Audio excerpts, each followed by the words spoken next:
Pemilu itu adalah satu-satunya instrumen demokrasi dalam melakukan estafet kepemimpinan nasional atau dalam rangka untuk menetapkan langkah-langkah proyeksi arah negara dan bangsa ke depan itu seperti apa di kepemimpinan berikutnya.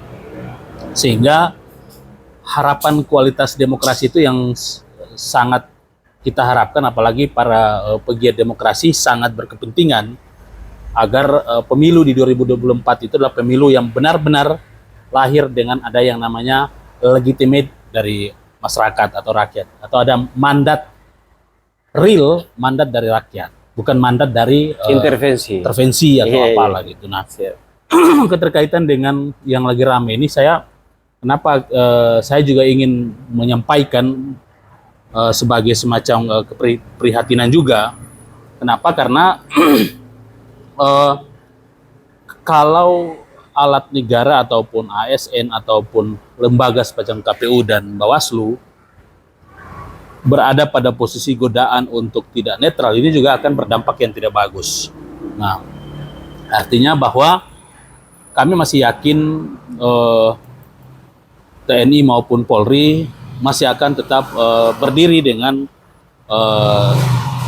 sumpah mereka bahwa satu-satunya akan mereka menjadi klien mereka ataupun mitra utama mereka untuk mereka jaga adalah sistem yang ada ataupun konstitusi itu sendiri, yaitu Undang-Undang 45. Semangatnya itu pasti mereka akan jaga di situ, karena komitmen dasarnya apa yang mereka lakukan yaitu sesuai dengan amanah undang-undang. Nah, itu yang pertama. Yang kedua, bahwa ini kan kita sudah tahu sendiri bahwa sebelum proses ini terjadi, kita sudah tahu udah jadi rahasia umum, terjadi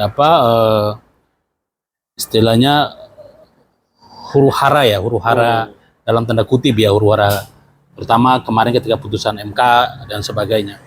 Ini kan biasanya MK tuh rame pasca pemilu. Iya. Kalau di kita, kalau sekarang ini malah sebelum pemilu.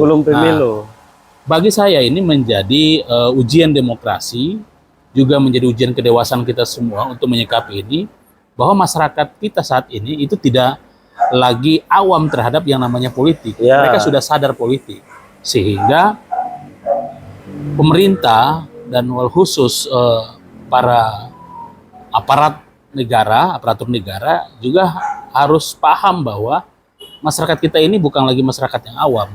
Mereka sudah sadar politik semua, mereka sudah sadar hukum semua.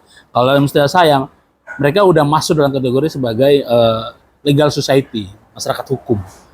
Karena memang negara kita negara hukum, sehingga apalagi era netizen di mana-mana pasti mata itu pasti terpantau semua. Sehingga Anda harus berhati-hati dalam bagaimana menjalankan amanah undang-undang itu.